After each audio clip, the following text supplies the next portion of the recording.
Hello అండి, మా cutie అయితే వచ్చేసిందనమాట స్కూల్ నుండి. వచ్చి రాగానే నాకు చాక్లెట్ ఇచ్చారు స్కూల్లో అని చెప్తుందనమాట. చాక్లెట్ ఎందుకు ఇచ్చారు అని అంటే వాళ్ళ క్లాస్లో బర్త్డే జరిగిందంట, సో అందుకే ఇచ్చారంట.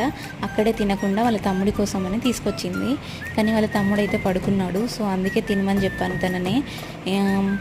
ఇప్పుడైతే 3కి వచ్చేసేదండి, కానీ ఇప్పుడు 5కి వచ్చేస్తుంది. ఎందుకంటే ట్యూషన్ చెప్పిస్తూ ఉన్నాము. 3కి ఒక 2 అవర్స్ లేట్ అనమాట. సో కొంచెం బ్యాక్వర్డ్లో ఉంది కాబట్టి ట్యూషన్ చెప్పిస్తూ ఉన్నాము. తర్వాతకి ఇప్పుడు డ్రెస్ అయితే చేంజ్ చేసి నేను ఉప్మా పెట్టాను, అది తినలేదన్నమాట. సో ఇంటికి వచ్చిన తర్వాత తింటుంది. తిన్నాక పార్క్కి అయితే వెళ్ళామండి, మా ఇంటి దగ్గరలోనే ఉంటుంది ఇది. సో కొద్దిసేపు కొంచెం ఆడిపించుకొని తీసుకొని వద్దామనేసి నేను తీసుకొని వెళ్ళాను. సో ఇక్కడ బాగుంటుందండి, అందరు పిల్లలు వచ్చి ఆడుకుంటారు. సో చాలా ఎంజాయ్ చేశారన్నమాట వీళ్ళిద్దరూ. ఈ వీడియో కనుక మీకు నచ్చినట్టయితే సబ్స్క్రైబ్ చేసుకోండి.